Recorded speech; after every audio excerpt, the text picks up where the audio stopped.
Hello बच्चों, कैसे हैं आप। तो बच्चों क्लास 10th के लिए जो हमने सीरीज ऑफ लेक्चर स्टार्ट किया था, आज उसका लेक्चर नंबर 19 है।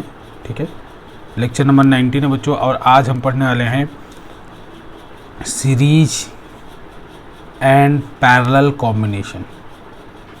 Series and parallel combination of resistors. ठीक है बच्चों, आज के लेक्चर में हम series and parallel combination of resistors के बारे में पढ़ेंगे। ठीक है ना। मतलब जैसे बच्चों अगर मैं बात करूँ रजिस्टर्स के बारे में, तो रजिस्टर्स क्या होते हैं। तो मैंने आपको रजिस्टर्स का एक पिक्चर दिखाया था कि भाई resistors is any device which possesses resistance. ठीक है, और तो चलो सबसे पहले बात करते हैं सीरीज कॉम्बिनेशन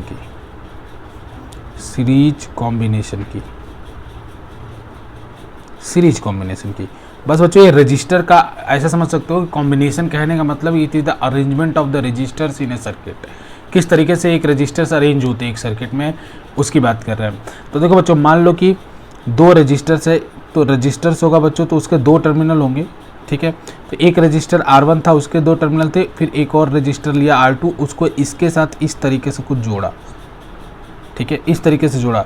तो देखो बच्चों, और उसके बाद क्या किया, इनको फिर इस तरीके से बैटरी के साथ कनेक्ट कर दिया। ठीक है, तो अभी मैंने दो लिया है, ऐसे तीन भी हो सकते हैं कि तीसरा भी ऐसे ले आके जोड़ दिया, चौथा भी इसके बाद ले आया, फिर लास्ट में बैटरी कनेक्ट कर दिया।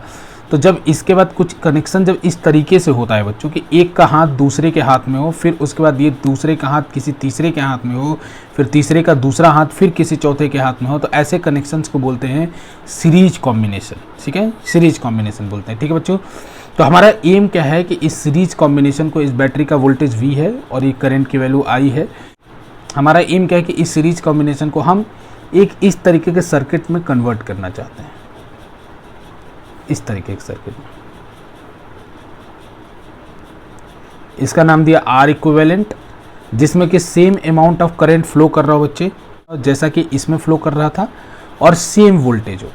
मतलब जैसे बच्चों यहाँ तो मैंने केवल दो रजिस्टर लिया है, लेकिन ऐसा कभी भी रियल लाइफ में हो सकता है कि मान लो आपके 50 रजिस्टर्स हो, तो आप चाहोगे कि यार ये 50 रजिस्टर्स के जगह मैं कोई एक रजिस्टर से रिप्लेस कर दूं जो कि वही इफेक्ट रखे जो कि ये 50 रजिस्टर्स रखते, वही इफेक्ट रखे जो कि 50 रजिस्टर्स रखे। मतलब क्या होता है बच्चों, उसका मतलब ये उतना ही करंट ड्रॉ करे जितना कि ये 50 रजिस्टर्स मिल के करते।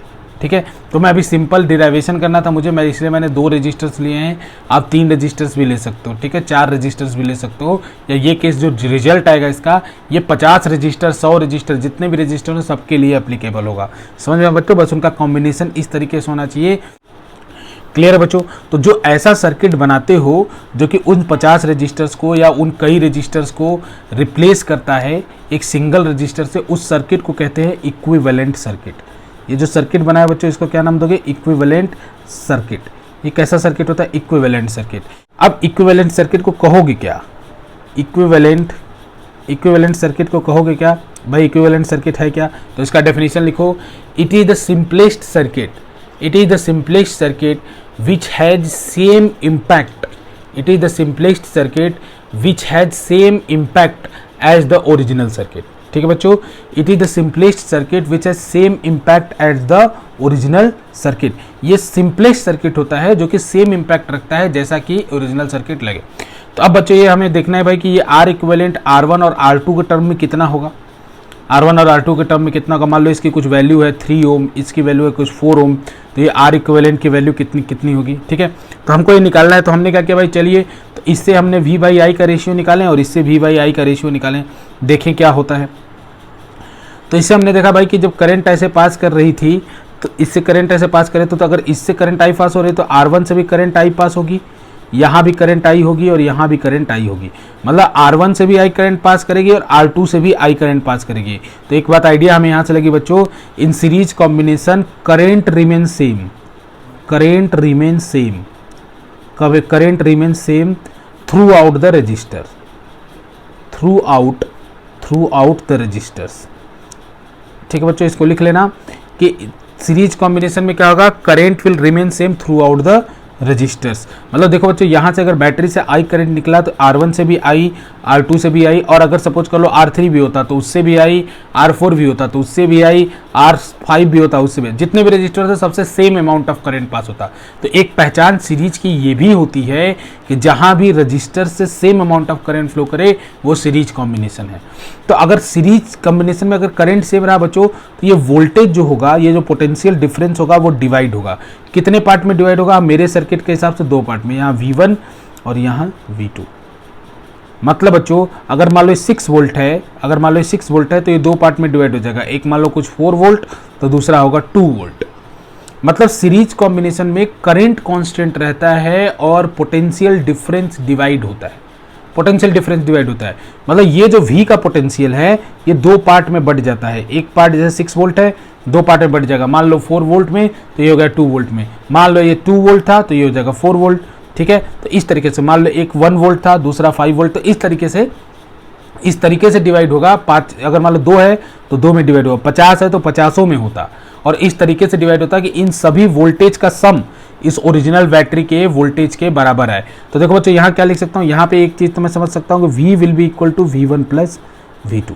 वोल्टेज इसी तरह से डिवाइड होता है बच्चों, ताकि जो इनके इंडिविजुअल वोल्टेज का सम है वो ओरिजिनल वोल्टेज के बराबर है। अब भाई ओम्स लॉ कुछ कहता है। ओम्स लॉ V1 के बारे में क्या कहता है भाई कि वोल्टेज निकालना है अगर किसी डिवाइस के क्रॉस, तो उस डिवाइस के क्रॉस करंट कितना जा रहा है ये देख लो, और उस डिवाइस का रेजिस्टर कितना है ये देख लो, दोनों को प्रोडक्ट कर दो तो आपको वोल्टेज मिल जाएगा। तो हमने कहा अच्छा ये बात है, तो हमने देखा V1 की वैल्यू कितनी है, I इंटू R1 लिख सकता हूँ बच्चों। देखो उससे करंट कितना पास हो रहा है I, उसका रेजिस्टेंस कितना है R1, तो V1 की जगह लिख सकता हूँ I इंटू R1। अच्छा V2 की जगह क्या लिख सकता हूँ, इसी तरह V2 का रेजिस्टेंस है R2, उसके क्रॉस करंट कितना पास कर रहा है I, तो यहाँ हो जाएगा I इंटू R2। ठीक है बच्चों। अच्छा अब ये V को मैं लिखूंगा, V को मैं लिखना चाह रहा हूँ कि ये V है, इसको मैं इस सर्किट से क्या लिख सकता हूँ, ये V यहाँ से आ गया, इस सर्किट से आपके आ गया। अब V को जरा इस सर्किट से लिखने की कोशिश करते हैं। तो V देखो बच्चों यहाँ तो एक ही रजिस्टर है, तो ये सारा का सारा जो पोटेंशियल होगा बैटरी का वो एक ही रजिस्टर के क्रॉस होगा। यहाँ 2 था तो 2 में डिवाइड हुआ, 3 था तो 3 होता तो 3 में डिवाइड होता, 4 होता तो 4 में डिवाइड होता। तो सीरीज कॉम्बिनेशन में करंट कांस्टेंट रहता है और पोटेंशियल डिफरेंस यानी वोल्टेज डिवाइड होता है, याद रखना ये बात। अब यहाँ देखो सीरीज कॉम्बिनेशन में क्या है, इसमें एक ही रजिस्टर, तो सारा का सारा वोल्टेज क्या होगा, इसी के क्रॉस होगा। तो यहाँ से एक रिलेशन हमें मिला V equal to I into R equivalent. क्योंकि I सेम क्यों है बच्चों, क्योंकि इक्विवेलेंट सर्किट है, तो जितना ओरिजिनल सर्किट करंट ड्रॉ करती थी उतना ही करंट ड्रॉ करना होगा इक्विवेलेंट सर्किट को भी। तो यहाँ से हो गया I इंटू R इक्विवेलेंट। तो ये एक इक्वेशन मान लो, ये दूसरा इक्वेशन मान लो, और दोनों में V सेम है, तो इक्वेट कर दोगे तो कितना हो जाएगा, I into R equivalent will be equal to I into R1 plus I into R2। अब I से I हर जगह पे काट दो, हर जगह काट दोगे तो R इक्विवेलेंट की वैल्यू कितनी निकल के आएगी बच्चों, R1 प्लस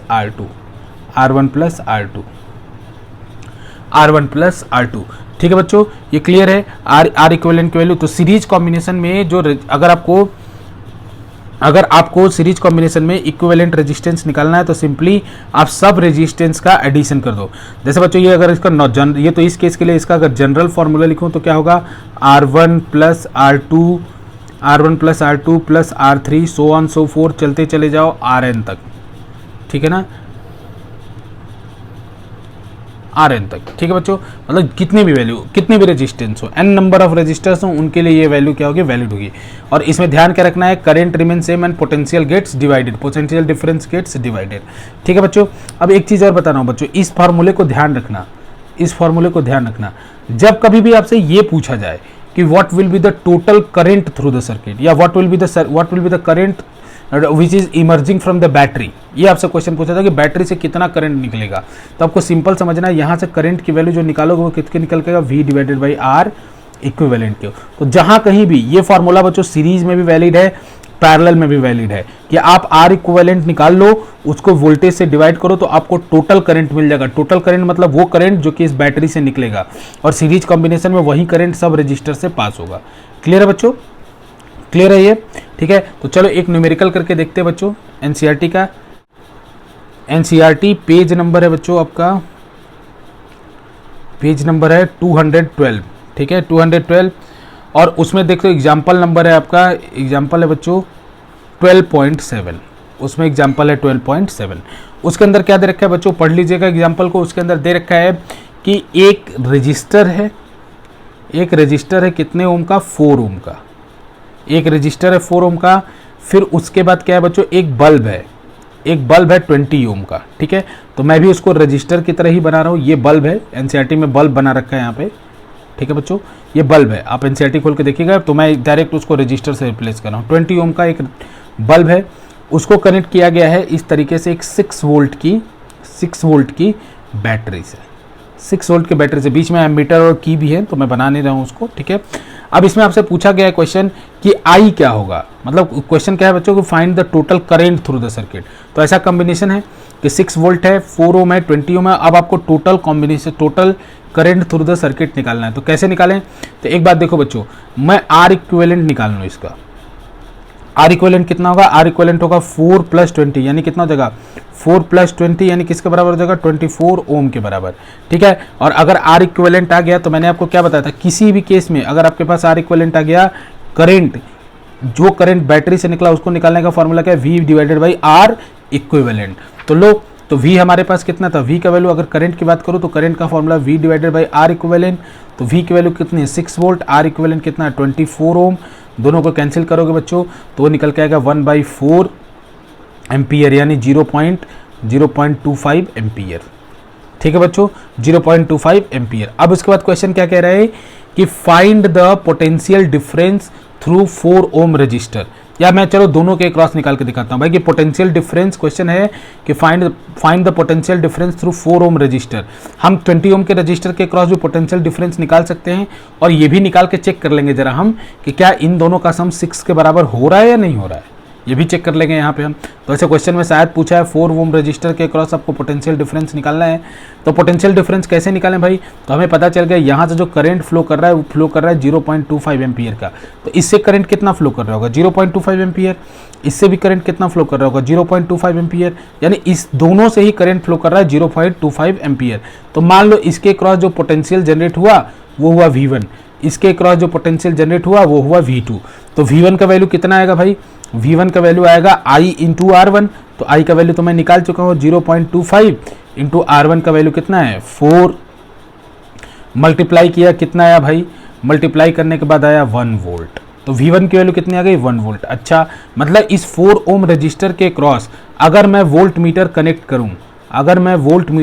करूं, तो मेरी कितनी रीडिंग होगी, मेरी रीडिंग होगी वोल्ट मीटर का जो निडल है वो 1 वोल्ट की तरफ शिफ्ट होगा, या ये वोल्ट मीटर का डिजिटल है तो उसमें 1 वोल्ट आपको दिखेगा, ठीक है। अच्छा, अब इसके बाद बारी है जरा V2 की निकालने की। तो भाई V2 निकालते हैं, यानी पोटेंशियल डिफरेंस अक्रॉस बल्ब हमें निकालना है, पोटेंशियल डिफरेंस अक्रॉस बल्ब। तो जरा देखें भाई कि पोटेंशियल डिफरेंस अक्रॉस बल्ब निकालना, तो उससे करंट कितना जा रहा है, करंट जा रहा है 0.25 एम्पियर।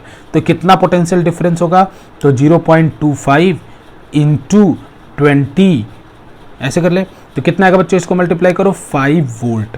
कितना आएगा, 5 वोल्ट। यानी अगर मैं इसके क्रॉस इस तरह से वोल्ट मीटर लगाऊं, बच्चों वोल्ट मीटर हमेशा कैसे कनेक्ट होता है, पैरेलल में। तो अभी पैरेलल भी आया नहीं है, लेकिन आप देख सकते हो ऐसे कनेक्शन होता है, किसी डिवाइस के क्रॉस बिना उसके क्रॉस टच करा दोगे, इस तरह आपको रीडिंग बता देगा, ठीक है।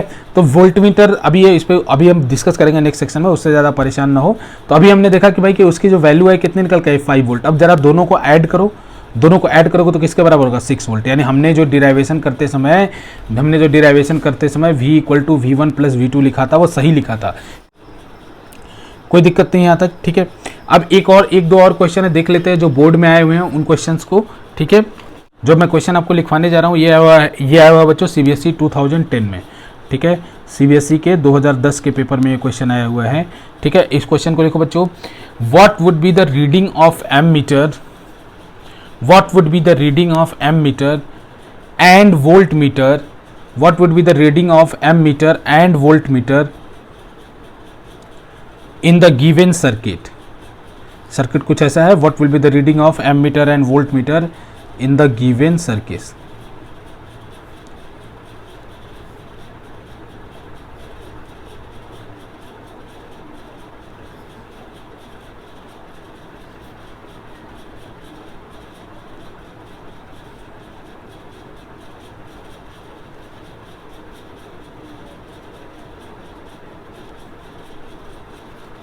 ठीक है बच्चों, ऐसा कुछ सर्किट है और यहाँ पे जो पोटेंशियल है वो है 3 वोल्ट। अब आपसे पूछा है कि what is the reading of this ammeter and voltmeter in the given circuit. तो एक बात समझो बच्चों, आपको एमीटर को कहीं भी कनेक्ट कर सकते हो, ऐसा जरूर नहीं कि एमीटर आप यहाँ भी कनेक्ट कर सकते हो, यहाँ भी कनेक्ट कर सकते हो, यहाँ भी, कहीं भी आप कनेक्ट कर सकते हो एमीटर को, लेकिन वोल्ट मीटर को आपको वहीं कनेक्ट करना होगा जिसके क्रॉस आपको पोटेंशियल चाहिए। तो मुझे चाहिए पोटेंशियल किसके क्रॉस, 2 ओम के क्रॉस। तो चलो बच्चों सबसे पहले तो यही निकाल लेते हैं कि भाई एमीटर कितना रीड करेगा। एमीटर कितना रीड करेगा, कैसे निकालें एमीटर कितना रीड करेगा। तो एमीटर रीड करने के लिए मुझे आर इक्विवेलेंट चाहिए। तो आर इक्विवेलेंट कितना हो गया, आर इक्विवेलेंट हो गया 2 ओम प्लस 1 ओम, कितना हो गया 3 ओम। इससे कंफ्यूज मत होना, ये कोई भी असर नहीं डालेगा आपकी सर्किट में।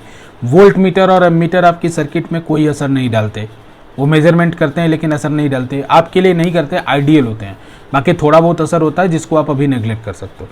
ठीक है, 3 ओम रिक्वायर, आर इक्विवेलेंट कितना हुआ 3 ओम। ठीक है बच्चों, अगर आर इक्विवेलेंट 3 ओम हुआ तो अगर मैं करंट निकाल लूँ कि इस बैटरी से कितना निकल रहा है, तो वही करंट इस एमीटर से पास हो रहा होगा, तो एमीटर की रीडिंग वो हो जाएगी। तो करंट निकालने का फिर फार्मूला मैंने आपको क्या बताया, V divided by R equivalent. तो V की वैल्यू कितनी हुई 3 वोल्ट, आर इक्विवेलेंट की वैल्यू कितनी हुई 3 ओम, तो करंट का वैल्यू कितना आ गया 1 एम्पियर। करंट का वैल्यू कितना आ गया 1 एम्पियर। तो यानी what will be the reading of ammeter, the reading of the ammeter will be 1 ampere. मतलब उसके अंदर जो निडल होगा एमीटर के अंदर वो 1 एम्पियर की तरफ शिफ्ट हो जाएगा। तो हम जान लेंगे कि ठीक है, इसका जो इससे जो करंट फ्लो करेगा वो 1 एम्पियर। ठीक है, अब उसके बाद दूसरी बात पूछा है बच्चों कि what will be the potential difference across the 2 ohm resistor, या हमसे क्वेश्चन पूछा है what is the reading of the voltmeter. इसका मतलब हमसे सिंपल पूछा है कि यहाँ पे जो V2 है इसको कितना होगा, ये वैल्यू बताओ हमको। तो कैसे निकालें, तो देखो बच्चों इसके क्रॉस करंट वही जा रहा होगा जो हमने I निकाला 1 एम्पियर का। तो इसका V2 निकालने का फॉर्मूला कितना, V2 निकालने के लिए क्या करें I इंटू R2, मतलब जो भी इसका रेजिस्टेंस हो और जो भी इसमें करंट जा रहा हो। तो हमने कह लिया सीधे बच्चों कि इसमें इसका करंट जा रहा है 1 एम्पियर, इसका रेजिस्टेंस कितना है 2, तो मल्टीप्लाई करो कितना निकल के आएगा 2 वोल्ट।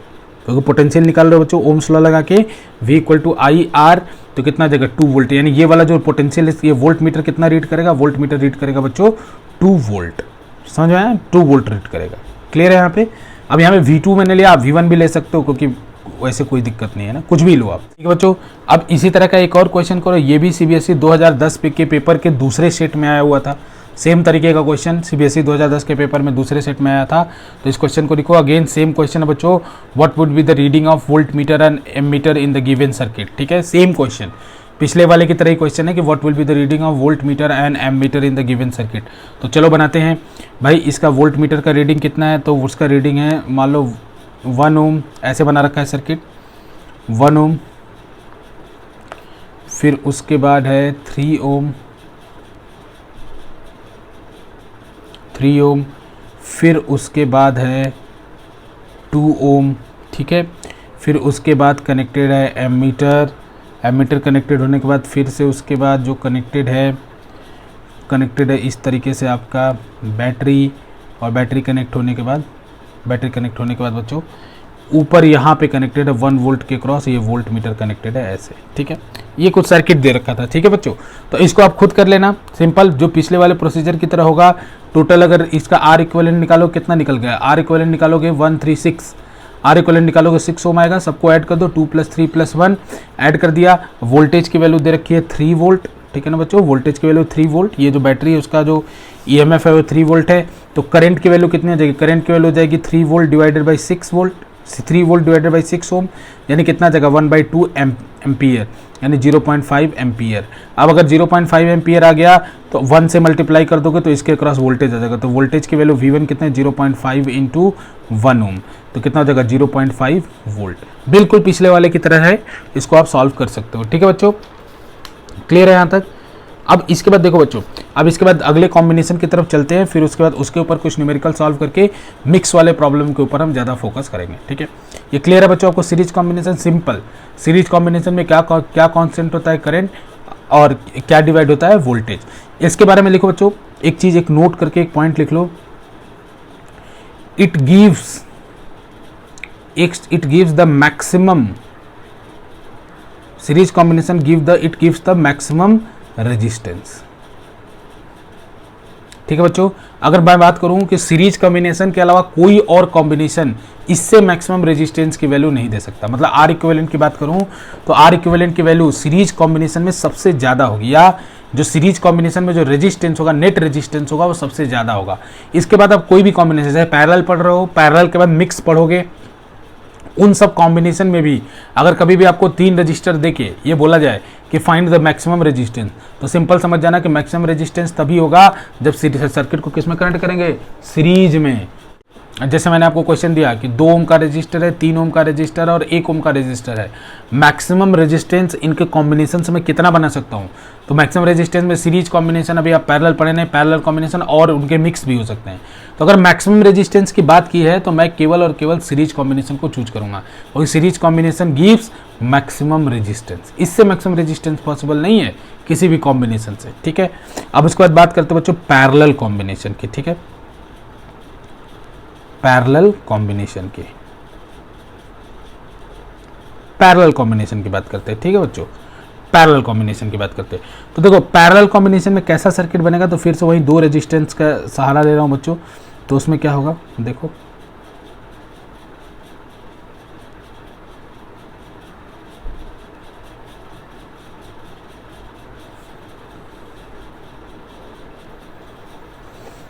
ठीक है, ये R1 मान लो, ये R2 मान लो, ये वोल्टेज है, ये I है, ठीक है।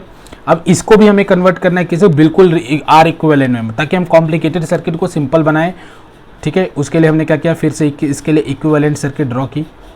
इक्विवेलेंट सर्किट बच्चों सेम होगी जो कि आपके सीरीज कॉम्बिनेशन के केस में थी, उसमें कोई भी अंतर नहीं होने जा रहा है। तो इसमें अगर करंट आई जा रहा है, यहाँ भी वोल्टेज भी है, इसमें करंट आई जाएगा, और ये जो रेजिस्टेंस होगा वो R इक्विवेलेंट होगा, ठीक है। इक्विवेलेंट सर्किट बिल्कुल सेम टू सेम जैसा आपने पीछे पढ़ा था। अब देखो बच्चों इस केस में क्या होगा, तो इस केस में क्या होता है बच्चों, इन दोनों के क्रॉस कैसे कनेक्टेड होते हैं। अगर दोनों का 2 रजिस्टर है, उसका 2 पॉइंट है, तो दोनों पॉइंट दूसरे रजिस्टर के दोनों पॉइंट पे कनेक्टेड होंगे। मतलब आपका 2 हाथ है, तो आपका एक हाथ किसी के हाथ में, दूसरा हाथ भी उसी पर्सन के हाथ में, तो ऐसा कॉम्बिनेशन हो तो उसको बोलते हैं हम पैरेलल कॉम्बिनेशन। पैरेलल कॉम्बिनेशन, इस तरह का कॉम्बिनेशन पैरेलल कॉम्बिनेशन होता है। पिछले केस में क्या था, ह्यूमन चेन बना हुआ था, मतलब एक का हाथ, फिर दूसरे का हाथ, फिर तीसरे का हाथ, मतलब एक पर्सन था तो उसके एक हाथ को किसी और ने पकड़ रखा था और दूसरे हाथ को किसी और ने पकड़ रखा था। तो that is human chain kind of a thing. और यहाँ पे क्या हो रहा है, यहाँ पे क्या हो रहा है बच्चों कि दोनों का दोनों हाथ जब रजिस्टर्स का एक ही पर्सन ने पकड़ रखा हो, ठीक है। और इसके बाद बच्चों हमने क्या किया, जैसे उस बीच में जो उन सब का ज्वाइंट था उसे हमने इस तरह वायर से कनेक्ट कर दिया एक बैटरी से। तो इस कॉम्बिनेशन को बोलते हैं पैरेलल कॉम्बिनेशन। तो याद रखना बच्चों, वहाँ मैंने आपको क्या बताया था, क्या कॉन्स्टेंट होता है, वहाँ पे कांस्टेंट होता था करंट, और क्या डिवाइड होता था, पोटेंशियल। यहाँ पे बच्चों दोनों को R1 को भी और R2 को भी, दोनों को ही सेम पोटेंशियल मिलेगा। तो ये बैटरी जो है वो इनडायरेक्ट समझ सकते हो कि R1 से भी कनेक्टेड है और R2 से भी कनेक्टेड है। मतलब दोनों का जो पोटेंशियल होगा, इस केस में दोनों का जो पोटेंशियल होगा वो सेम होगा, ठीक है, दोनों का पोटेंशियल सेम होगा। लेकिन बच्चों करंट का क्या होगा, याद रखना, पोटेंशियल सेम है, पोटेंशियल डिफरेंस दोनों के क्रॉस सेम है, मतलब जितना पोटेंशियल डिफरेंस R1 के क्रॉस आएगा, क्योंकि ऐसा एज्यूम कर सकते हो कि प्लेन वायर से कनेक्टेड है तो R1 के क्रॉस भी वही वोल्टेज है जो कि R2 के क्रॉस वोल्टेज है, क्योंकि दोनों ही सेम बैटरी से कनेक्टेड है, या दोनों के ही एंड पे बैटरी के पॉजिटिव और नेगेटिव टर्मिनल हैं, ठीक है।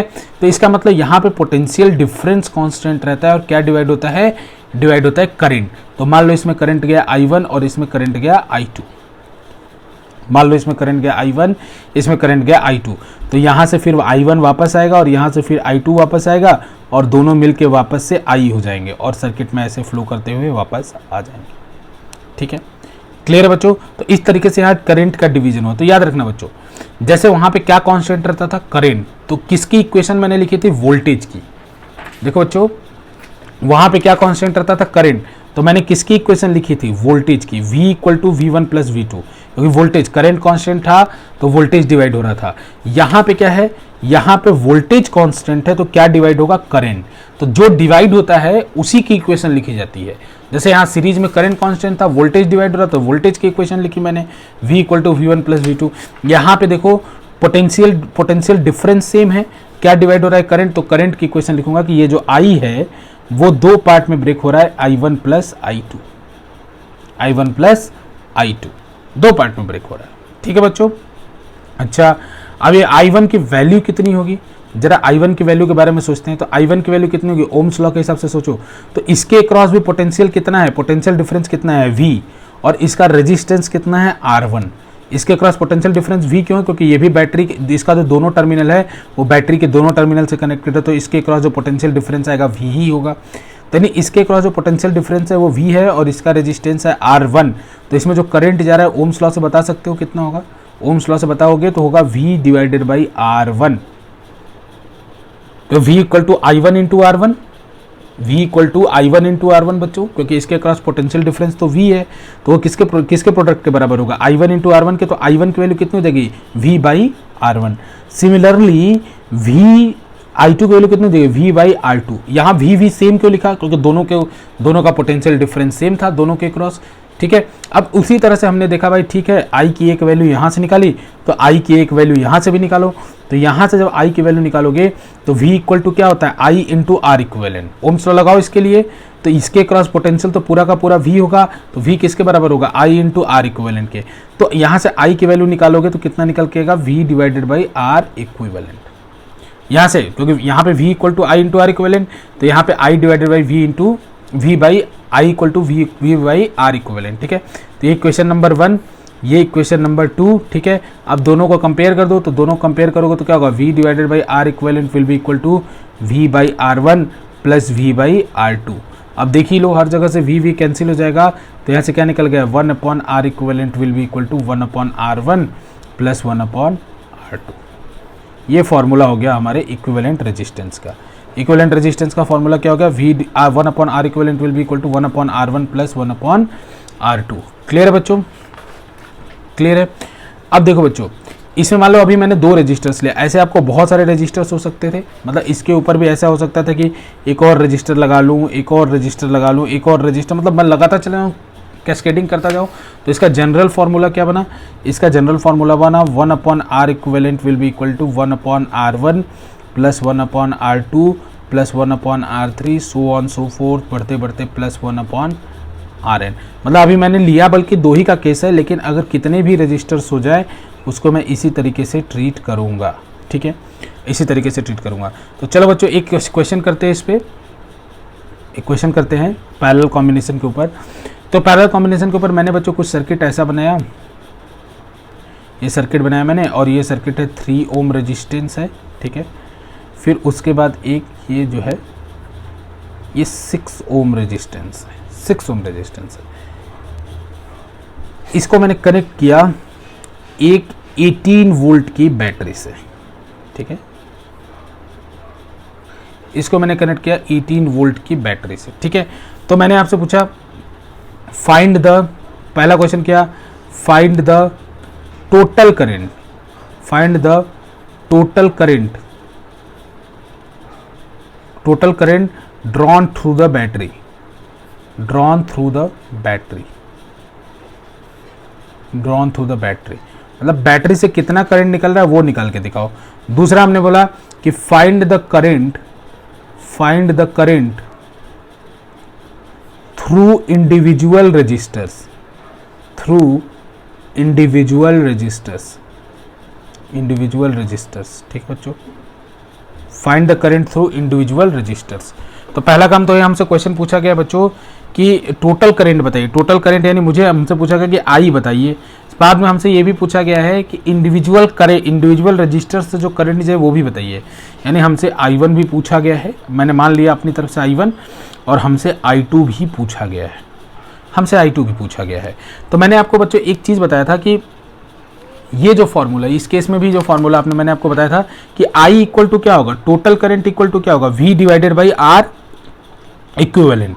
ये फॉर्मूला तो सीरीज में भी वैलिड है, पैरेलल में भी, कि अगर आपको टोटल करंट निकालना है, यानी आपको वो करंट निकालना है जो कि बैटरी से कितनी ड्रॉ हो रही, तो आप सिंपल क्या करोगे, बैटरी का वोल्टेज और उस पूरे सर्किट का नेट में इक्विवेलेंट रेजिस्टेंस कितना है वो उससे डिवाइड कर दोगे, तो आपको क्या मिल जाएगा, आपको मिल जाएगा टोटल करंट जो कि बैटरी से ड्रॉ हो रहा है, ठीक है। तो मुझे भी यही करना है, मुझे पहला क्वेश्चन तो टोटल करंट ही निकालना है। टोटल करंट निकालने का मतलब, टोटल करंट निकालने के लिए मैं क्या करूंगा, I will be equal to V divided by R equivalent, ठीक है, I will be equal to V divided by R equivalent. तो भाई आर इक्विवेलेंट निकालें कैसे, आर इक्विवेलेंट निकालें कैसे, तो उसके लिए हमारे पास ऊपर ये फॉर्मूला है। तो आर इक्विवेलेंट निकालने के लिए हमने क्या किया बच्चों, 1 upon R equivalent will be equal to 1/3 plus 1/6, 1/6। इनका एलसीएम लो, इनका एलसीएम लो, एनसीएम लेने के बाद कितना आएगा 6 आएगा। ठीक है बच्चों, 6 आएगा। यहाँ पे 2 प्लस 1 कितना हो जाएगा, यानी 3/6। तो 1/r equivalent will be equal to 3/6 यानी 1/2। तो 1/2 तो r इक्वलेंट की वैल्यू कितनी आ जाएगी बच्चों, r इक्वलेंट की वैल्यू आ जाएगी, उसका रेसिप्रोकल ले लोगे, 1/2 का रेसिप्रोकल ले लोगे तो कितना हो जाएगा 2 ओम। कितना हो जाएगा 2 ओम। तो यानी इसकी वैल्यू कितनी है, 2 ओम आ गई आर इक्वलेंट की वैल्यू। अगर आर इक्वलेंट की वैल्यू 2 ओम है तो टोटल करंट जो कि बैटरी से ड्रॉ किया जा रहा है कितना होगा, टोटल करंट जो कि बैटरी से ड्रॉ किया जा रहा है कितना होगा, तो टोटल करंट जो कि बैटरी से ड्रॉ किया जा रहा होगा वो होगा V divided by R equivalent, यानी V की वैल्यू है हमारी 18 वोल्ट। तो हमारे पास जिसको डिवाइड कर दो 2 से तो हमारे पास आ जाएगा 2 ओम से, तो हमारे पास आ जाएगा 9 एम्पियर। तो टोटल करंट जो बैटरी से ड्रॉ हो रहा है वो कितना हो रहा है 9 एम्पियर। तो I की वैल्यू तो आ गई 9 एम्पियर। अब देखो बच्चों ये I दो पार्ट में डिवाइड होगा। एक बात तो हमको पता है कि 9 ampere will be equal to I1 plus I2, 9 ampere will be equal to I1 plus I2। लेकिन I1 कैसे निकालें, क्या बिना I को सॉल्व किए भी I1 निकाला जा सकता था? तो मेरा आंसर है हाँ बच्चों, बिना I को सॉल्व किए भी I1 निकाला। कैसे? तो देखो बच्चों आपने क्या किया था डेरिवेशन में, याद करो डेरिवेशन में आपने क्या किया था, I1 कैसे निकाला था, बताओ डेरिवेशन में I1 कैसे निकाला था? तो इसके क्रॉस पोटेंशियल वही तो था जो कि बैटरी का पोटेंशियल था, डिवाइडेड बाय इसी का रेजिस्टेंस कर दिया था। इसके क्रॉस करंट कैसे निकाला था, बैटरी, इसके क्रॉस भी बैटरी का ही पोटेंशियल था और डिवाइडेड बाय रेजिस्टेंस कर दिया था। तो सिंपल सी बात है कि I1 निकालने के लिए आपको कुछ नहीं करना है, 18/3 और 18/6, 18/3 और 18/6, क्योंकि इसके क्रॉस भी पोटेंशियल 18 है और इसके क्रॉस भी पोटेंशियल 18 है। तो देखो तो यहीं पे कर दे रहा हूँ बच्चों, I1 की वैल्यू कितनी हो जाएगी, I1 की वैल्यू हो जाएगी 18/3। सेम लॉजिक, इसके क्रॉस पोटेंशियल V है, इसका रेजिस्टेंस 3 है, तो 18/3 यानी कितना आ जाएगा 6 एम्पियर। कितना आ जाएगा 6 एम्पियर। अब जरा I2 की वैल्यू निकालो, I2 की वैल्यू निकालो। तो I2 की वैल्यू निकालने के लिए क्या करोगे, 18/6, क्योंकि इसके क्रॉस भी पोटेंशियल 18 है तो कितना आएगा 3 एम्पियर। अब देखो बच्चों ये टोटल करंट निकालने का एक और तरीका भी था। I किसके बराबर था, I1 प्लस I2 के बराबर, I1 प्लस I2 के बराबर। तो यहाँ से भी देखो 6 प्लस 3 है, 9 एम्पियर के बराबर आ रहा है कि नहीं, यहाँ से भी देखो 9 एम्पियर के बराबर। बल्कि अगर मैं ये बोलूँ कि अगर इस क्वेश्चन को पहले सॉल्व किया जाए, पैरेलल कॉम्बिनेशन में पहले सॉल्व करके फिर हम डायरेक्ट क्या करें, पहले सॉल्व करके जो भी दो वैल्यूज आए इंडिविजुअल करंट की, उनको ऐड कर दे तो टोटल करंट मिल जाए। ये भी एक तरीका है सोचने का, या ये भी तरीका है कि टोटल करंट जब कभी भी निकालना हो तो आप आर इक्विवेलेंट निकालो, उसको टोटल वोल्टेज से डिवाइड कर दो तो 9 एम्पियर आ जाएगा, जैसे भी आपको करना हो। क्लियर बच्चों? चलो इसके ऊपर कुछ न्यूमेरिकल प्रैक्टिस करते हैं बच्चों। एक और क्वेश्चन जो CBSE 2010 में ही आया हुआ है, इसको देखो CBSE 2010 के पेपर में आया हुआ है। वो क्वेश्चन कुछ ऐसा है कि एक I का टोटल करंट जा रहा है और उसके बाद इसमें जो करंट जा रहा है उसको I1 कहे हैं, और यहाँ पे जो रेजिस्टेंस की वैल्यू है वो है 30 ओम। ठीक है, फिर उसके बाद बच्चों नीचे एक करंट, इसको I1 कहा है, नीचे करंट जो है वो 60 ओम रजिस्टर से पास हो रहा है, 60 ओम रजिस्टर से पास हो रहा है, और पास होने के बाद ये फिर वापस I हो जा रहा है। ठीक है ना, तो ये I1 I2 इस तरह से समझ सकते हो, ये I1 और ये I2 वापस से कन्वर्ज होकर I हो गया। तो क्वेश्चन है बच्चों, ये क्वेश्चन है 2010 में आया था। इसका स्टेटमेंट है देखो, 2 resistors of 30 ohm and 60 ohm are connected in parallel. ठीक है बच्चों, लिखना है तो लिख लो इसको, 2 resistors of 30 ohm and 60 ohm are connected in parallel in an electric circuit. 2 resistors of 30 ohm and 60 ohm are connected in parallel in an electric circuit. How does the current passing through the 2 resistors compare? How does the current passing through the 2 resistors compare? मतलब आपको बताना है कि ये जो current है यानी I1, आपको सिंपली ये बताना है कि I1 कितने टाइम्स है या I2 कितने टाइम्स है I1 के। ठीक है बच्चों, तो कैसे निकालें? तो देखो ये दोनों कनेक्टेड किस में है, पैरेलल में। पैरेलल में है, इसका मतलब कि इनके क्रॉस जो वोल्टेज होगा वो सेम होगा। तो मान लो लेट द पोटेंशियल डिफरेंस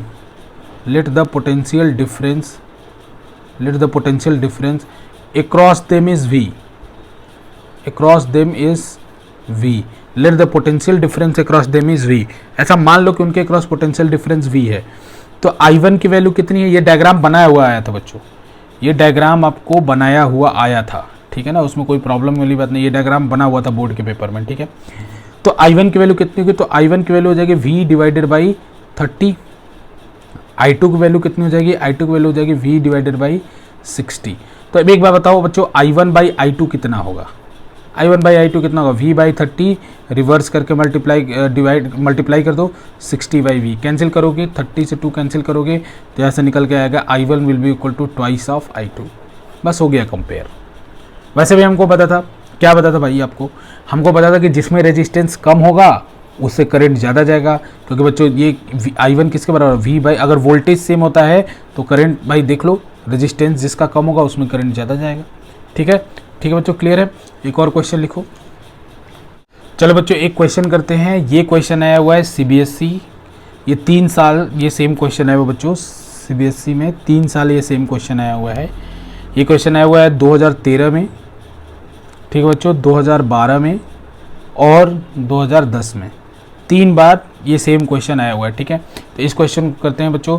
तो इस क्वेश्चन को लिख लो, स्टडी द फॉलोइंग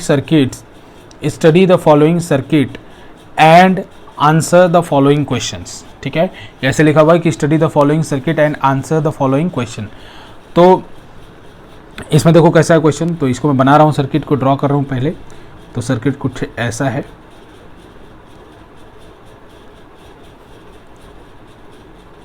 ये बोर्ड में आया हुआ सर्किट है। ठीक है, ऐसे बना हुआ था बोर्ड में।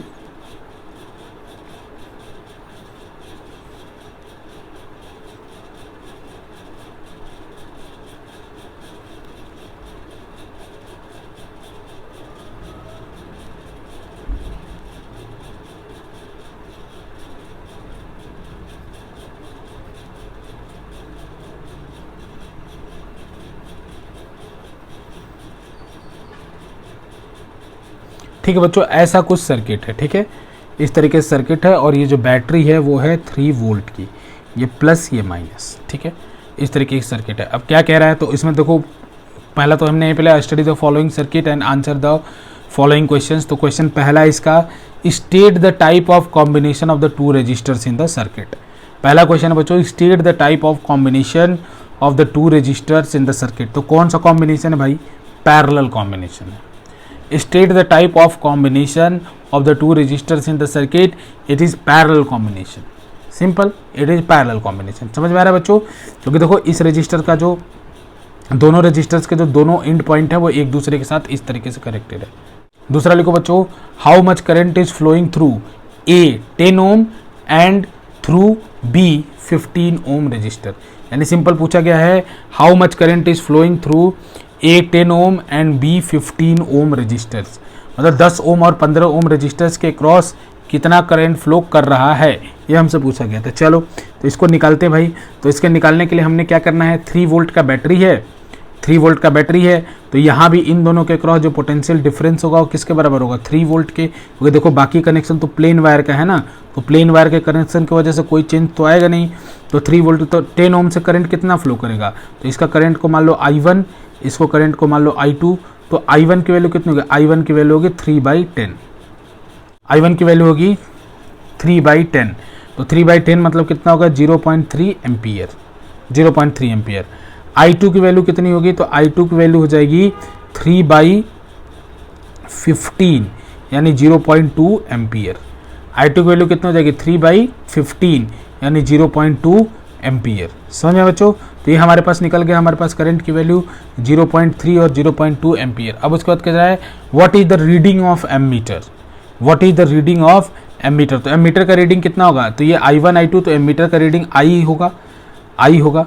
तो बच्चों ये I किसके बराबर होता है, I बराबर होगा, I बराबर किसके होगा, I1 प्लस I2 के, I1 प्लस I2 के। तो I1 की वैल्यू कितनी 0.3 और I2 की वैल्यू कितनी 0.2, तो एमीटर का रीडिंग कितना होगा 0.5 एम्पियर, 0.5 एम्पियर।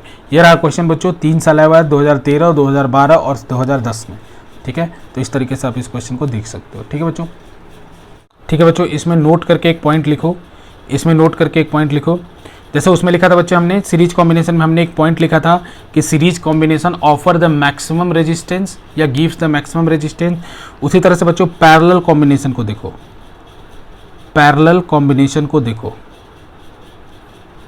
पैरेलल कॉम्बिनेशन को देखो। तो इसके बारे में लिख लो, नोट करके लिख लो, नोट करके लिख लो, इट ऑफर्स या it gives the minimum resistance, it gives the minimum resistance, it gives the minimum resistance. ठीक है बच्चों, और इसमें एक और पॉइंट करके लिख लो, it gives the minimum resistance. इसमें एक और पॉइंट करके लिख लो कि द वैल्यू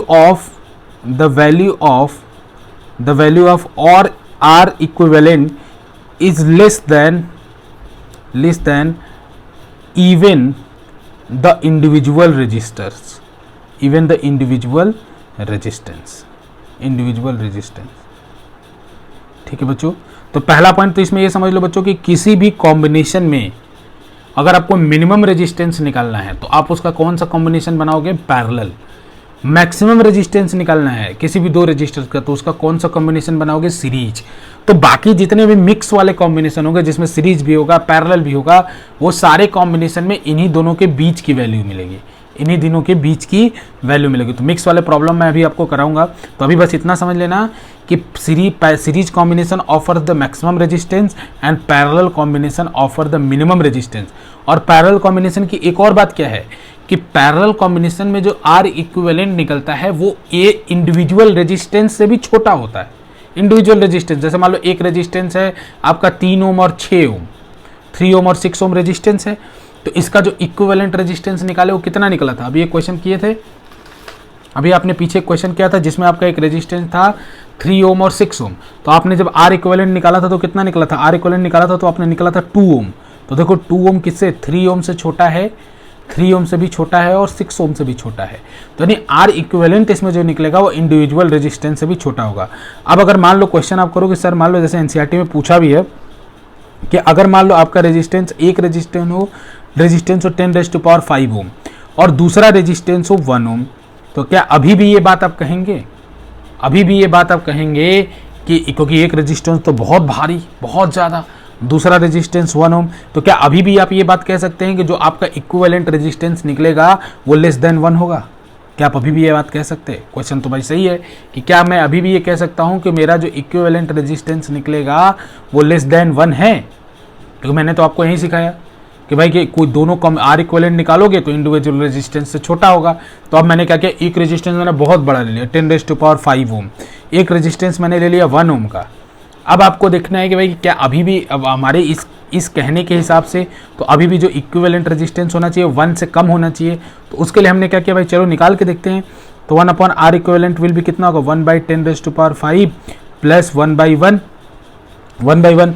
तो इसका एलसीएम लिया गया तो कितना का 10⁵, यहाँ कितना का 10⁵ प्लस 1 आएगा।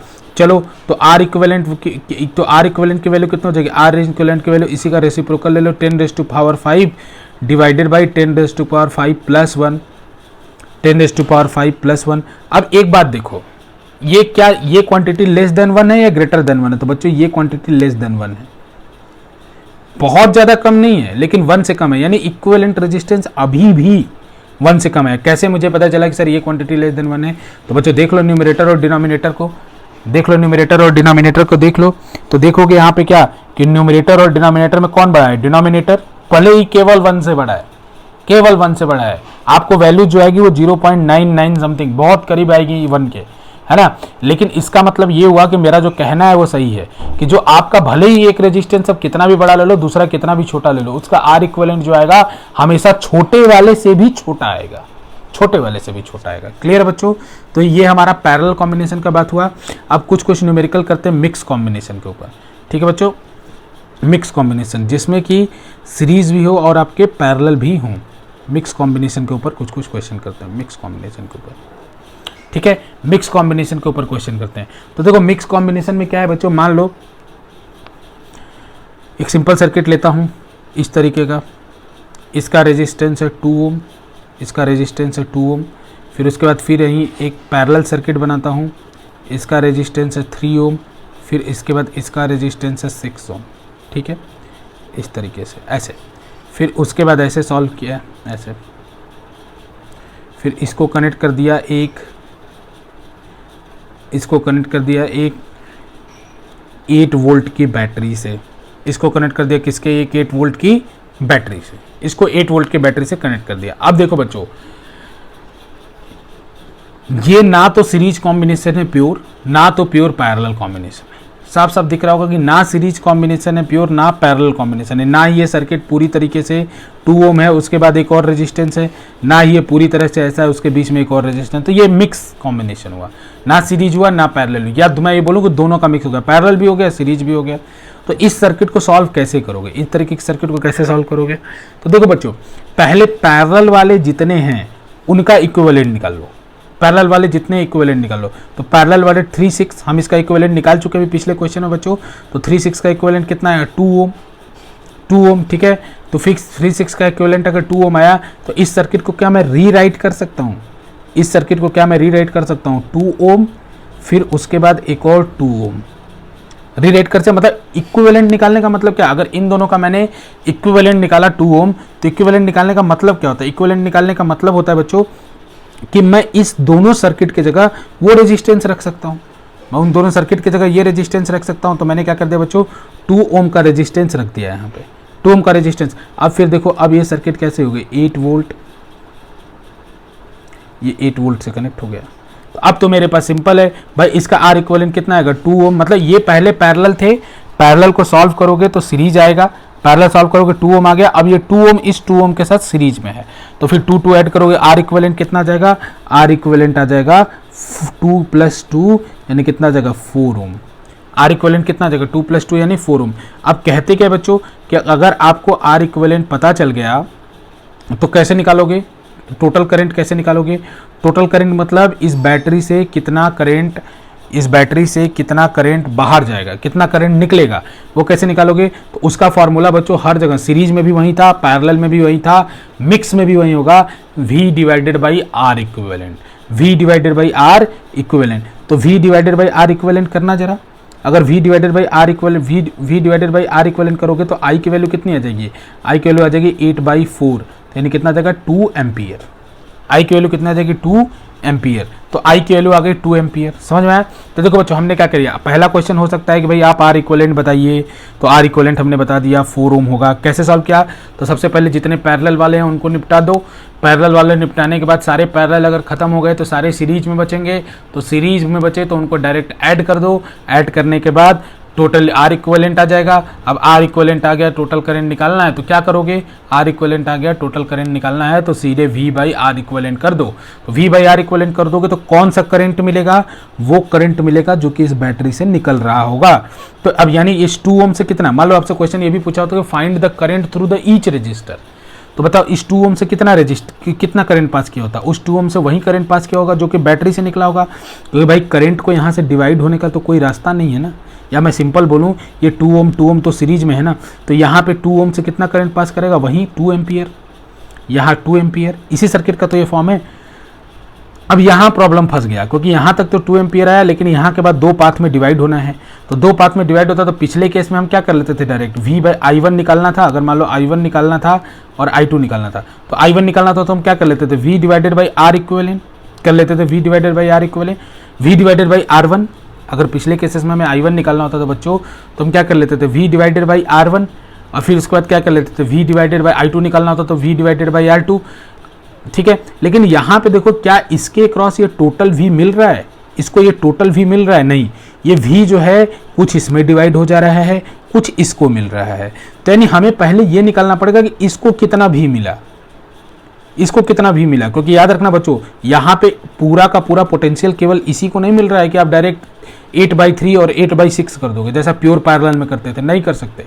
प्योर पैरेलल में क्या होता है? पूरा का पूरा 8 वोल्ट इनको मिलता था, पूरा का पूरा 8 वोल्ट थोड़ी मिल रहा है। बल्कि ऐसे देख लो कि कितना मिल रहा है इनको, तो कितना मिल रहा होगा? जितना इससे बच गया, इससे बच जाएगा उतना मिल रहा होगा। तो इससे कितना बचेगा जरा देखना। 2 ओम का रेजिस्टेंस था, 2 एम्पियर का करंट पास हुआ, तो उसको कितना वोल्टेज मिला? इसके क्रॉस कितना वोल्टेज का ड्रॉप हो गया? 4 वोल्ट। इसके क्रॉस कितना हो गया? 4 वोल्ट, यानी 8 वोल्ट 4 वोल्ट में यही यहाँ पे तो 4 वोल्ट बच गया, तो बचा कितना? बचा कितना? तो यहाँ बचा कितना? 4 वोल्ट। क्योंकि बच्चों यहाँ 2 जगह डिवाइड होगा, 4 वोल्ट 4 वोल्ट 4 वोल्ट 4 वोल्ट। समझ में आ रहा है ना? सीरीज में तो यही तो देखते थे कि भाई 4 वोल्ट 4 वोल्ट में डिवाइड हो जाएगा। तो यानी यहाँ पे जो पोटेंशियल है, अगर पहले आपको ये निकालना पड़ेगा कि भाई यहाँ पे पोटेंशियल इसके क्रॉस कितना है, तो इसके क्रॉस पोटेंशियल निकालने का तरीका क्या है, आप बाकी जो सीरीज में उनके क्रॉस पोटेंशियल निकाल लो और टोटल में से माइनस कर दो तो इसके क्रॉस पोटेंशियल आ जाएगा। जैसे मैंने निकाल लिया कि 2 एम्पियर का करंट इससे जा रहा था, 2 ओम का रजिस्टर था, तो इसके क्रॉस पोटेंशियल डिफरेंस कितना होगा 4 वोल्ट।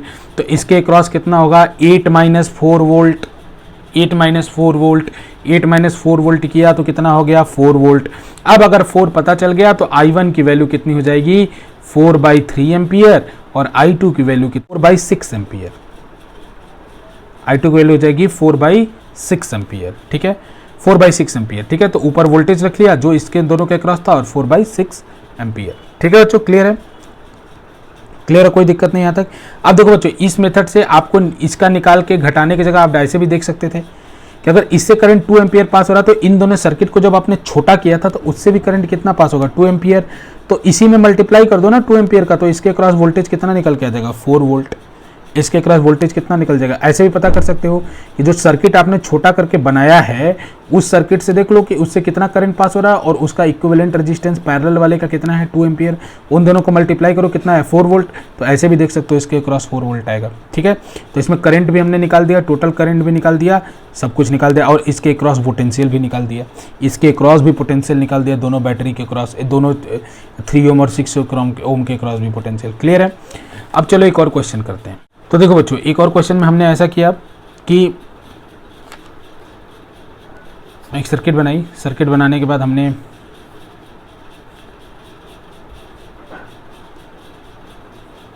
एक 12 ओम का रजिस्टर लिया और एक 6 ओम का रजिस्टर लिया।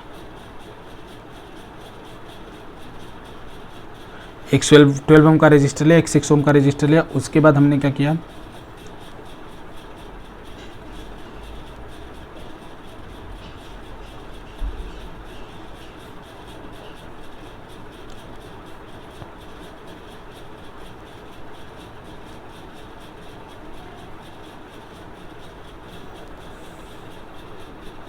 ये सब 2 ओम के रजिस्टर हैं, ये सब 2 ओम के रजिस्टर हैं, ठीक है, ठीक है बच्चों। ये 2 ओम 2 ओम 2 ओम के रजिस्टर हैं, ठीक है। फिर इसके बाद हमने क्या किया, इनको कनेक्ट कर दिया, ऐसे किया, इनको कनेक्ट कर दिया एक 12 वोल्ट की बैटरी से, इसको कनेक्ट कर दिया 12 वोल्ट की बैटरी से, ठीक है बच्चों। तो सबसे पहला क्वेश्चन हमसे पूछा गया कि इस सर्किट का आर इक्विवेलेंट बताएं, इस सर्किट का आर इक्विवेलेंट बताएं। तो आर इक्विवेलेंट कैसे बताएं भाई, आर इक्विवेलेंट कैसे बताएं। तो इसको सॉल्व कर लो अलग से, इसको सॉल्व कर लो अलग से, दोनों को सॉल्व कर लो अलग से। तो ये दोनों जो भी कॉम्बिनेशन हो क्या आएगा वो क्या हो जाएंगे सीरीज में, सीरीज में हो जाएंगे। तो पहले इसको सॉल्व करो, तो 12 और 6 को सॉल्व करो तो 1 बाई, इसका निकालो पहले आर इक्विवेलेंट। तो थोड़ा सा ऐसे 1/12 प्लस 1/6 ओम, 1/12 प्लस 1/6 ओम, इसको सॉल्व करो, इसको एलसीएम ले लो 12, इसको सॉल्व करने के बाद 1 + 2, इसके बाद इसको सॉल्व करने के बाद आएगा 3/12 यानी 1/4। तो 1/R equivalent will be equal to कितना हो गया बच्चों 1/4। तो आर इक्विवेलेंट की वैल्यू कितनी हो गई 4 ओम, आर इक्विवेलेंट की वैल्यू कितनी हो गई 4 ओम। तो यानी ऐसा हमने समझ लिया कि भाई कि एक सर्किट तो ये सॉल्व होकर हो गया 4 ओम, एक सर्किट सॉल्व। अब बाकी बारी दूसरे की, इसको सॉल्व करना। तो ये 1/2 प्लस 1/2 प्लस 1/2 रेसिप्रोकल करके ऐड करना पड़ता है। तो आर इक्विवेलेंट की वैल्यू कितनी आ गई 1/R इक्विवेलेंट की वैल्यू आ गई बच्चों 3/2। तो आर इक्विवेलेंट की वैल्यू कितनी आ गई 2/3। तो इसका मतलब ये 4 ओम, 4 ओम के बाद यहाँ पे जो वैल्यू निकल के आई वो कितनी निकल के आई, ये आई 2/3 ओम। ये कितनी निकल के आई 2/3 ओम। और इसके बाद ये सर्किट ऐसे कनेक्ट हो गया, ये 12 वोल्ट, ठीक है 12 वोल्ट। इन दोनों को सॉल्व कर दिया हमने 2/3। अब टोटल आर इक्विवेलेंट कितना हो गया, तो आर इक्विवेलेंट कितना हो गया बच्चों 4 + 2/3, 4 + 2/3। तो इसका मतलब कितना हो गया 12, एलसीएम ले लो इनका, एलसीएम ले लो इनका, तो कितना होगा 14/3। एलसीएम लोगे तो कितना हो जाएगा 14/3। तो 14/3 हो गया। अच्छा तो ये हमारा आ गया पहला आंसर। आर इक्विवेलेंट की वैल्यू कितनी निकल के आ गई, आर इक्विवेलेंट की वैल्यू निकल के आ गई 14/3 ओम। अच्छा टोटल करंट कितना होगा जो कि इस बैटरी से निकल रहा होगा टोटल करंट। तो टोटल करंट के लिए क्या करें, आई बराबर कितना होता है V/R इक्विवेलेंट, यानी 12 डिवाइडेड बाई 14/3। तो 3 ऊपर चला जाएगा, इसको सॉल्व करो तो कितना जाएगा 36/14, यानी कितना आ जाएगा बच्चों, इसको सॉल्व करोगे तो आ जाएगा 18/7, 18/7 एम्पियर, ठीक है। इसको चाहो तो डेसिमल में भी कन्वर्ट कर सकते हो, फ्रैक्शन से 18/7 एम्पियर। अब उसके बाद बारी कि भाई इसमें अगर मैंने आपसे क्वेश्चन पूछ लिया था बच्चों कि हर रजिस्टर से कितना करंट फ्लो करेगा। तो हमने निकाल लिया भाई टोटल करंट हमारा कितना निकल के गया 18/7, 18/7 इससे भी करंट जाएगा 18/7, इससे दो पार्ट में डिवाइड होगा I1 I2, ठीक है। अब ये निकालना है हमको I1 I2 कितना हुआ। तो देखो बच्चों इसके क्रॉस में पोटेंशियल निकाल लूँ, कैसे निकालूँ पोटेंशियल, इसके क्रॉस में पोटेंशियल कैसे निकालूँ। तो इससे करंट कितना पास हो रहा होता है, इससे करंट पास हो रहा है 18/7 जो सर्किट को छोटा किया, तो यानी 4 ओम से करंट पास हो रहा है 18/7, तो इसके क्रॉस पोटेंशियल डिफरेंस कितना हो गया I इंटू आर, यानी 4 इंटू 18/7, 4 इंटू 18/7 यानी 72/7, 72/7, ठीक है बच्चों। तो यानी यहाँ पे जो पोटेंशियल डिफरेंस आ गया 72/7 वोल्ट, तो यानी इसके क्रॉस जो पोटेंशियल डिफरेंस हो गया वो 72/7 वोल्ट। तो आराम से निकाल सकते हो I1 की वैल्यू कितनी हो जाएगी, अब I1 की वैल्यू हो जाएगी V/R1, तो इसके क्रॉस V कितना है 72/7, तो I1 की वैल्यू हो जाएगी 72/7 इंटू 72/7 डिवाइडेड बाई V था ये, R1 की वैल्यू कितनी है 12, तो कितना हो जाएगा, तो ये हो जाएगा बच्चों 6/7, क्योंकि 12 6 का कर सकते हो, 12 6 तो ये 6/7 एम्पियर। I1 की वैल्यू आ जाएगी 6/7 एम्पियर। I2 की वैल्यू कितनी होगी, तो I2 की वैल्यू देखो ऊपर पोटेंशियल 72/7 ही रहेगा I2 के लिए भी, और डिवाइडेड बाई क्या करोगे 6, तो यहाँ पे कितना आ जाएगा 12/7 एम्पियर। अब इन दोनों को ऐड करो, इन दोनों को ऐड करो 12 और 6, तो अभी भी टोटल कितना आ गया 18/7 एम्पियर, ठीक है बच्चों। अब आराम से अब इसके बाद देखो अब यहाँ पे आ गए, तो अब इसका देखो 2/3 ओम इसके यहाँ पे रजिस्टर था कितना 2/3 ओम, तो इसके क्रॉस पोटेंशियल कितना होगा, इसके क्रॉस पोटेंशियल निकालना है V, तो कितना होगा V1, मान लो V1 या V2 कुछ भी नाम दे दो, V2 दे दो क्योंकि यहाँ पे है, तो V1 या V2 दे दो, कुछ भी नाम दे दो। इसके क्रॉस पोटेंशियल कितना होगा I इंटू R, तो R की वैल्यू 2/3 और I की वैल्यू कितनी है 18/7, तो इसको ऐसे कर लो 3 6 18, तो कितना होगा 12/7 वोल्ट। तो इसके क्रॉस पोटेंशियल कितना है 12/7 वोल्ट, तो 12/7 वोल्ट आ गया, तो सबसे करंट क्या होगा, अब वैसे भी देख लो सब अगर इक्वल है तो सबसे करंट इक्वल जाएगा, तो आप डायरेक्ट भी इसको इस करंट का 3 पार्ट कर सकते हो 6/7 6/7 6/7, लेकिन आप अलग अलग निकालना चाहते हो तो भी मुझे कोई बात नहीं, कि अगर इसके क्रॉस पोटेंशियल बच्चों 12/7 मुझे निकल गया, इसके क्रॉस पोटेंशियल अगर 12/7 निकल गया, तो इसमें करंट कितना जाएगा, इसके करंट को अगर फिर इसमें करंट कितना जाएगा, तो इसमें करंट जाएगा I3 मान लो, क्योंकि I1 I2 पहले कह चुका हूँ, इसको I3 I4 I5 मान लो, तो I5 I3 की वैल्यू कितनी होगी 12/7/2 वोल्टेज डिवाइडेड बाई करंट, तो कितना होगा 6/7। तो इसी तरह सबसे निकालोगे तो कितना निकल के आएगा 6/7 एम्पियर, इससे भी 6/7, इससे भी 6/7, इससे भी 6/7, और ऐसे भी समझ सकते हो तीनों इक्वल है तो इक्वली करंट डिवाइड होगा, तो इसलिए 6/7 6/7 6/7 सबसे इंडिविजुअली जाएगा, ठीक है बच्चों, क्लियर है यहाँ तक, कोई दिक्कत नहीं, ठीक है। ये एक अच्छा सर्किट था, डिफिकल्ट सर्किट था। तो एक बात बस आप विशेष ध्यान रखना बच्चों, कि जब कभी भी आपको ऐसा केस आता है जहाँ पे इस तरह से पैरेलल के ऐसे कॉम्बिनेशन है, तो बस आप क्या करना, पैरेलल वाले के क्रॉस वोल्टेज निकालना। पहले कैसे निकालोगे वोल्टेज, तो वोल्टेज निकालने का तरीका ये है बच्चों कि सर्किट को छोटा कर दो, छोटा करके उसको छोटा सर्किट बना लो, सॉल्व कर लो 4 ओम, तो ये सीरीज बन गया, तो करंट आ गया। तो अब करंट जो है उसको छोटे वाले सर्किट के रेजिस्टेंस जो आपने छोटा किया रेजिस्टेंस उससे मल्टीप्लाई करो, उसके क्रॉस वोल्टेज आ गया, वोल्टेज आ गया तो बड़े सर्किट के क्रॉस भी वही वोल्टेज होगा। तो अगर आपको एक बार पैरेलल कॉम्बिनेशन के क्रॉस वोल्टेज पता चल जाएगा तो जिससे करंट पूछोगे उससे बता देंगे, क्योंकि ये वाला वोल्टेज अगर हमको पता हो जाए तो I1 की वैल्यू कितनी हो जाएगी, ये वाला वोल्टेज डिवाइडेड बाई इसका जो रेजिस्टेंस, I2 की वैल्यू कितनी हो जाएगी, ये वाला वोल्टेज डिवाइडेड बाई इसका जो रेजिस्टेंस, ठीक है बच्चों। अब देखो बच्चों, एक इलेक्ट्रिसिटी के आप वेबसाइट पे मेरे जाके क्वेश्चंस जो सीट्स मैंने दे रखे हैं, आप सारे सीट्स को इलेक्ट्रिसिटी के सॉल्व करना शुरू कर देना, और उसमें जो डाउट होगा आप मेरे से पूछना शुरू कर देना, क्योंकि उसमें ऐसे बहुत सारे क्वेश्चन हैं जो पिछले साल भी आए हुए हैं, वो उसको भी हमको करना है, ठीक है। अब एक और क्वेश्चन कर लेते हैं बच्चों। एक क्वेश्चन ये है कि मान लो एक बोला जाएगी एक वायर था ऐसे सर्कुलर, एक ऐसा वायर था उसको सर्कुलर फॉर्म में बेंड कर दिया गया, तो एक मान लो उस वायर का रेजिस्टेंस था 10 ओम, ऐसा एग्जांपल समझो। एक वायर था उसको सर्कुलर फॉर्म में बेंड कर दिया, और बेंड करने के बाद उसके डायमीटर के क्रॉस मैंने इस तरीके से एक 5 वोल्ट की बैटरी कनेक्ट कर दी, 5 वोल्ट की बैटरी कनेक्ट दी। तो मैंने आपसे पूछा कि भाई कि अब इसका R इक्विवेलेंट कितना होगा, R इक्विवेलेंट कितना होगा। तो देखो बच्चों 10 ओम का तो टोटल वायर था, जब उसका लेंथ, इसका लेंथ जब टोटल L रहा होगा तब उसका रेजिस्टेंस था 10 ओम। तो अगर आपने L को ऊपर वाले सेक्शन को देखो, तो ऊपर वाला सेक्शन तो L, ऊपर वाले सेक्शन को एक रेजिस्टेंस की तरह ट्रीट करो और नीचे वाले सेक्शन को दूसरे रेजिस्टेंस की तरह ट्रीट करो, क्योंकि बच्चों कनेक्शन ऐसे हुआ है। तो यानी इसका आधा लेंथ जो है, वो एक रेजिस्टेंस की तरह ट्रीट किया जाएगा और बचा हुआ आधा लेंथ दूसरे रेजिस्टेंस की तरह ट्रीट किया जाएगा।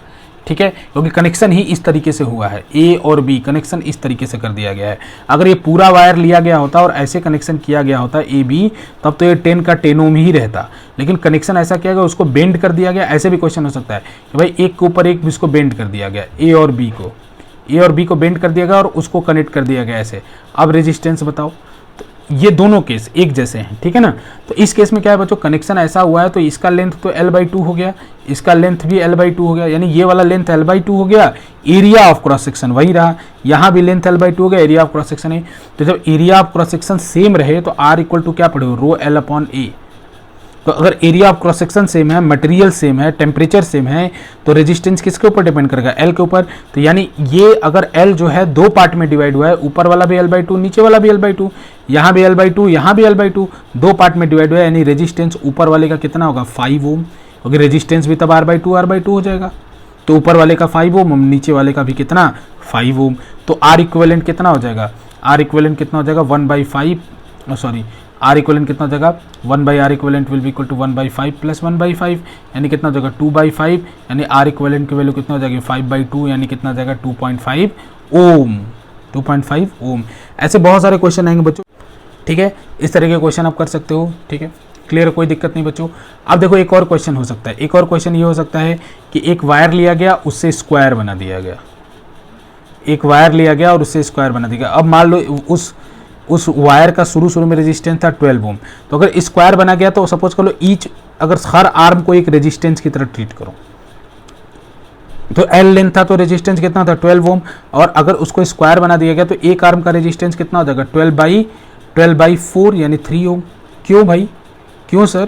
तो इसका रीजन क्या है कि R का वैल्यू कितना था रो L/A, तो अगर इसको स्क्वायर के फॉर्म में बेंड करोगे तो A तो नहीं बदल रहे हो ना, मटेरियल तो नहीं बदल रहे हो ना, तो R किसके ऊपर डिपेंड करेगा, L के ऊपर। तो अगर L को L/4 कर दे रहे हो, क्योंकि उसी वायर से तो बना रहे हो ये जो स्क्वायर है, तो L को L/4 कर रहे हो तो R भी R/4 हो जाएगा।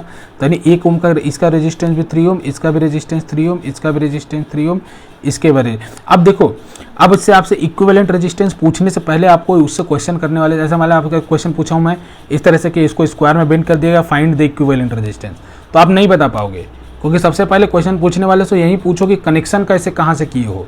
तो अगर कनेक्शन यहाँ से किए हो, मतलब यहाँ से करने का मतलब ऐसे बैटरी कनेक्ट किए हो, ऐसे बैटरी कनेक्ट किए हो, तब तो ये हो जाएगा 3+3 सीरीज में, ये 3+3 सीरीज में, तो 3+3 सीरीज में कितना होगा 6, ये 3+3 सीरीज में कितना होगा 6, तो ये दोनों 6 ओम ऊपर 6 ओम नीचे, और 6 और 6 किस में हो गया पैरेलल में, तो 1/6 प्लस 1/6 करोगे 2/6 आएगा, यानी आ जाएगा 3 ओम। तो इसका इक्विवेलेंट रेजिस्टेंस कितना आ जाएगा 3 ओम। अब इसके बाद मान लो उसने बोला कि नहीं मैंने कनेक्शन ऐसे नहीं किया है, मैंने कनेक्शन ऐसे किया है, ऐसे किया है मैंने कनेक्शन। अगर ऐसे किया तो ये 3 ओम, ये 3 ओम, ये 3 ओम, ये 3 ओम, यानी 3 3 3 वाले सीरीज में, क्योंकि सबका देखो 3 वाले में अगर करंट इंटर किया तो तीनों में सेम जाएगा, करंट सेम जाएगा, तीनों ऐसा जो ह्यूमन चेन की तरह कनेक्टेड हैं, तो 3 3 3, तो ऊपर वाले हो गए 9 ओम और नीचे वाला कितना हो गया 3 ओम, तो 9 ओम और 3 ओम आपस में कैसे हो गए पैरेलल। सर्किट को रीमोडिफाई करके कैसे कर सकते हो भाई, ठीक है, ऊपर जो रेजिस्टेंस आएगा वो आएगा 9 ओम का, नीचे जो रेजिस्टेंस आएगा वो कितने का आया 3 ओम का। अब ये दोनों आपस में कैसे हैं पैरेलल में, तो पैरेलल में है तो 1/9 plus 1/3, 1/9 plus 1/3 will be equal to R equivalent. अब R इक्विवेलेंट निकालो, 9 प्लस 1 3, यानी कितना जगह 4/9 यानी R इक्विवेलेंट की वैल्यू कितना जगह 9/4, R इक्विवेलेंट की वैल्यू कितना जगह 9/4। तो बच्चों देखो, तो सबसे पहले अगर आपसे कोई इक्विवेलेंट रेजिस्टेंस पूछेगा तो आपको बताएगा कि कनेक्शन कैसे हुआ, यहाँ से हुआ है, यहाँ से हुआ है, तब उसका रेजिस्टेंस उसके रेस्पेक्ट में देखा जाएगा। और सबसे बड़ा गेस करने का जो तरीका है, आप देखो कि अगर दो चीज़ सीरीज में होगी तो उससे करंट जो निकलेगा वो सेम, मतलब इसमें करंट आई जा रहा है तो इसमें भी करंट आई जाएगा, तो यानी ये दोनों कैसे में है सीरीज में है। अगर इसमें करंट I1 जा रहा है तो इसमें भी करंट I1 ही जाएगा, इसका मतलब ये दोनों सीरीज में है। लेकिन देखो यहाँ पे दो करंट अगर अलग अलग हो जाए या करंट डिवाइड हो तो ये दोनों क्या हो गए पैरेलल में हो गए। तो सीरीज पैरेलल ऐसे भी कर सकते हो कि जिन रजिस्टर्स में वही करंट फ्लो करे या सेम करंट फ्लो करे तो वो सीरीज में है। जैसे देखो यहाँ पे सेम करंट, यहाँ पे सेम करंट, सीरीज में है, तो ये दोनों सीरीज में है। सीरीज में जब तो सीरीज में तो पहले सीरीज सॉल्व कर लिया मैंने, 3 3 को सॉल्व कर लिया 6 हो गया, इसको भी 3 3 को सॉल्व कर लिया 6 हो गया।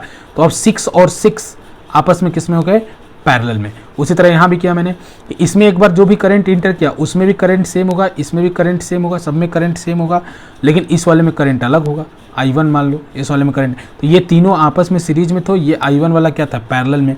तो तीनों को जोड़ लिया मैंने, सीरीज में था तो सीरीज वाला फार्मूला लगा दिया 9 ओम, पैरेलल वाला जो 9 ओम बना, इन तीनों को जब एक रजिस्टर से कन्वर्ट किया तो 9 ओम, तो वो जो 9 ओम का रजिस्टर बना वो 3 ओम के साथ क्या था, पैरेलल में।